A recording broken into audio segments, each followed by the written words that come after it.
Phantom Uz. Men bugun sizlar bilan sizlarga serverga kirishni o'rgataman. Birinchi o'rinda biz sozlamalar bo'limiga o'tib,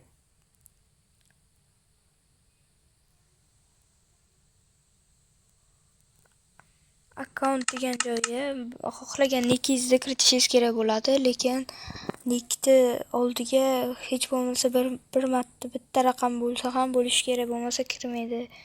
Keyin esa generalga kirib, only allow to skins va mana shuni yoqib qo'yasizlar.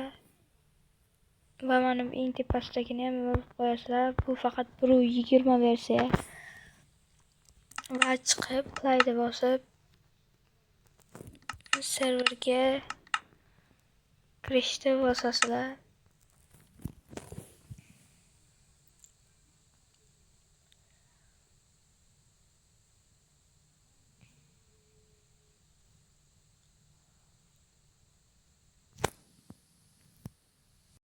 Mana kirib ham oldik. Endi esa xohlagan serveringizni tanlaysiz. Birdan 6 gacha. Undan oldin sizda kod kirish degan joy chiqadi.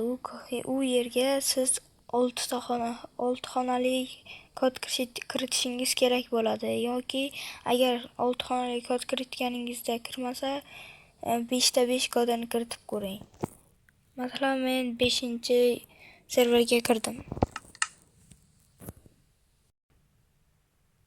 Mana kirmoqda. Va kirdi.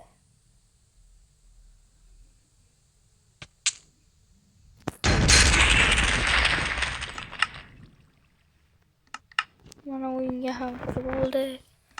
Siz kirganingizda agar yangi kirgan bo'lsangiz, sizga o'zi setlab beradi. Shunaqa oddiy setlar, setlar. Oddiy mana bunaqa odamniki yurgan setlardan beradi. Agar videomiz yoqqan bo'lsa, albatta like va obuna tugmasini bosib qo'yishingizni so'raymiz.